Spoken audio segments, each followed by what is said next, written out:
So I have a lot of Toronto Blue Jays fans in my comment section right now asking me what happens if the worst case scenario happens.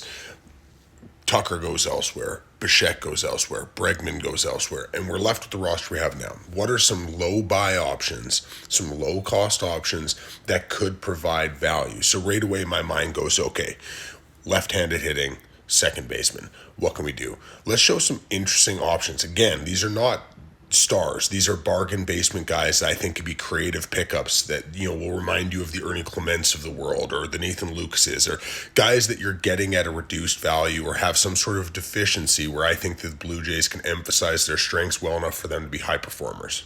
First, let's talk about Edward Julian. Obviously, Canadian ties, everything else. He's had 2 bad years. There's been injury problems. There's been all sorts of issues. But what is he? He's a left-handed hitting second baseman who's had a track record of reasonable success his rookie year. And even in the down years recently, we've seen two things. The swing decisions are still fantastic, and the bat speed has slowed. The Toronto Blue Jays have a real focus on getting your A swing off. I think that Julian could be something that makes a lot of sense. Again, let's pretend that Brendan Donovan's not dealt. They have a glut of middle infielders. JJ Weatherholt needs a spot.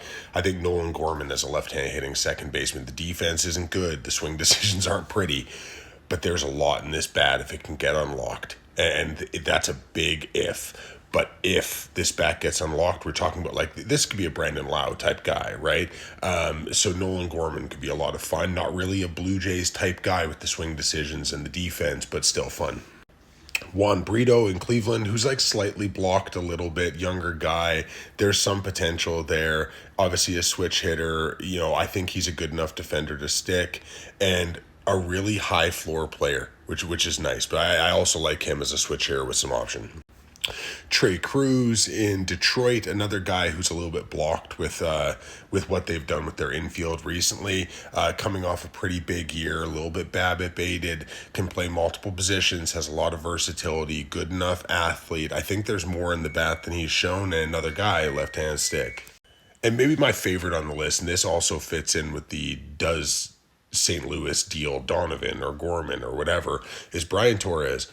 And there's a lot of reasons why I like him. One, I think that this year he showed that there's more juice to the bat than it played previously. Every year there's been consistent improvements with his ability to barrel and make hard contact. And his exit velocities and his bat speed and everything has just kind of ticked up year after year. This is not a young guy. This is 28 years old. But he's coming off a monster year. He can play all three outfield spots. He can basically play anywhere on the diamond at a pretty functionally high level. I really, really like Brian Torres. And this is somebody that if the St. Louis Cardinals were willing to give up on him as a 28-year-old, I'd be diving all over.